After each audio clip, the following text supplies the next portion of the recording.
All right, welcome to the Stampscapes, I guess unboxing, opening, I guess. And what I'm opening is a bottle, my first new bottle of Dr. Martin's Bleed Proof White. Look at that. I haven't bought a bottle of this in probably 20 years, and it's not because I haven't gone through several bottles of it, but I don't know, at one point in time, I probably had like maybe 3 or 4 bottles of this. I don't know, maybe three, because I was using it in some class way back when. And the way that I use this Dr. Martin's Bleed Proof White, which is a watercolor white, very opaque white paint, is I use it for splatter painting mostly. So I'll add in stars up into my sky. You can see it here also with some crystals up there. But it gives a nice varied kind of application of these very white dots, even if they're really the tiniest of little dots. They're very opaque, and that's what that paint's all about. Sometimes different types of paints can be a little bit more translucent, where the background color will show through, so you won't really see as much of that opaque application of media. Okay, now on here, some of these larger dots are also acrylic paint pens, but you can see these smaller ones in the distance. It can represent stars. It can represent snowfall if you splatter paint over the top of objects, and you can see some of the splatter painting in front of the object, then it would usually represent something like snowfall. It can represent things like illuminated dust in the air, or just give a texture to your pieces that gives it a little bit more of a three-dimensional type of look.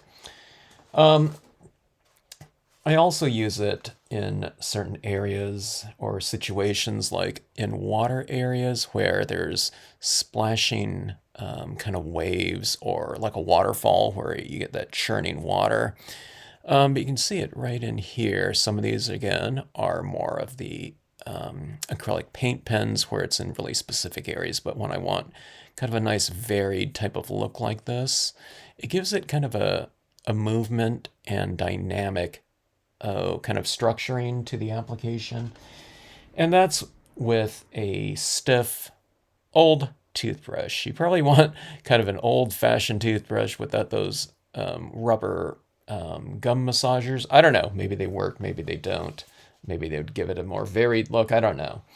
But I've just been using the same toothbrush for probably 15 years, and it suits my purpose. I just use the tip of it like this. I don't dip this whole thing in paint. Maybe you would do something like that if you have some kind of like a 40 by 60 inch piece you're working on. Okay, so let's open this up and let's check out the consistency, okay? Now, this is the first time I've kind of opened up a bottle in quite some time. I mean, I mixed a couple really hard, I don't know, bottles that had, the paint had basically turned into rocks. I have a different video for that where I used a mixer of mine. But see this consistency like that? I don't know if you can see it right there, but it's kind of jiggling around. Now, the more you use this, the more liquid you remove from it. And this is a very fast drying paint. So let's just use it right here. I think on my pieces like this, sometimes I put a little bit of a star pattern on the front of my card. Let's go ahead and do it right here. So I just take up a little bit in my tip like that. Do you see that right there? And then I squeeze a lot of it off. This is why one bottle kind of lasts me forever. Okay, so sometimes I do mine in kind of more of a Milky Way pattern, so I'll do a little streak. So I don't know what this is. It's probably about 5 inches away from my card, 6 inches. Now, the wider pattern you want, the farther away that you'll splatter from. Now, sometimes with your paint, you don't want to splatter right over the top of your card because you might drip down like this. So you can put it at an angle like this, where this is never above your card. It's on the side, okay? And I'm see how many hairs I'm kind of releasing on my brush here. It's not too many. I go like that, and then I just go back up like this. The more targeted I want this, like if I have a little Milky Way, then I'll go a little bit closer, okay?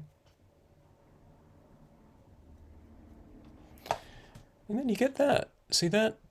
And that's where the bleed-proof white comes into play. You can make this paint as thin as you want, okay? Or you can have it thick, too.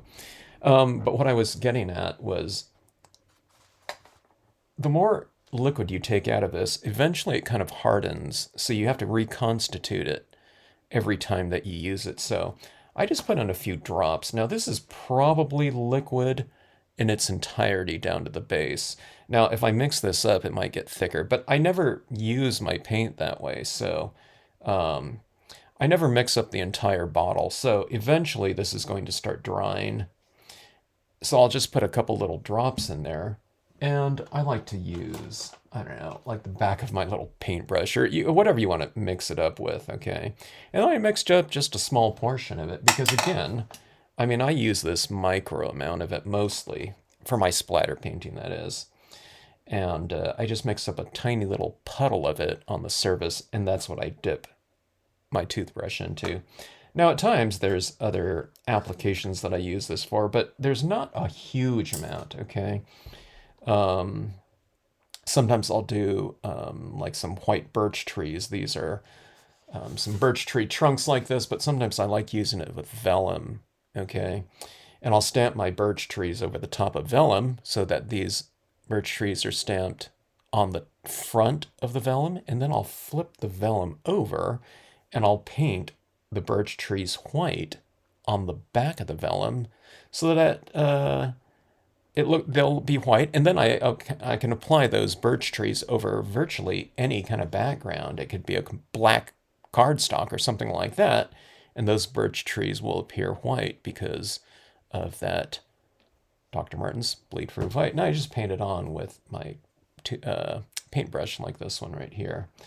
This is a number 4, I don't know, maybe sable brush or something like that, but it's perfect for this type of application. I can have this Dr. Martin sitting on these paintbrushes, and it can sit forever, and it can completely dry on there. And if I put it underwater, it just completely puts the paint back into solution, and your brushes are absolutely fine. It really dissolves really, really well on your brushes. Unlike something like, you wouldn't do that with like a oil paint or like an acrylic. Okay, if an acrylic paint dries on something like this fine-haired type brush, it'll harden, and you'll never really reconstitute it because it's like a piece of like rubber or plastic that's hardened on there. Not this, okay? So this is made for really specific purposes. Most of the time, the people that are using this the most are probably calligraphers with their dip pens, and then they're able to write a very opaque application of lettering over the top of, something like black cardstock or something like that, just darker cardstocks or whatever they're doing it on, invitations, and it works really fantastic for that. Because again, it's very opaque, and it's just the perfect application for that. Therefore, it's really great for things like the splatter painting and getting these really fine little dots down there. I mean, if that was in another type of paint, it would probably be more see-through and you wouldn't be able to see those things. So you create a lot of depth with just one application of one type of media. So it really works perfect for that. On something like this, I would probably add in some additional dots with my acrylic paint pen just to give a little bit more variation, or you can use colored paint pens or gel pens to intersperse some colored stars in the background. Would be kind of cool. Red for Mars. All right, so anyways, that's your Dr. Martin's Bleed Proof White, my new bottle, my first one in quite a few years. You can see just how old this bottle, it even looks old, with the, and it looks like they're using basically the same labeling here, but you can tell that this one's just so old. Yeah. Okay, so anyways, I look forward to my new bottle of media, which should last me for another, I don't know, I'm guessing at least 5 years, but we'll see. Depends if I do a lot of birch trees on vellum. Okay, thanks for watching. If you have any questions, drop me a note in the comment section.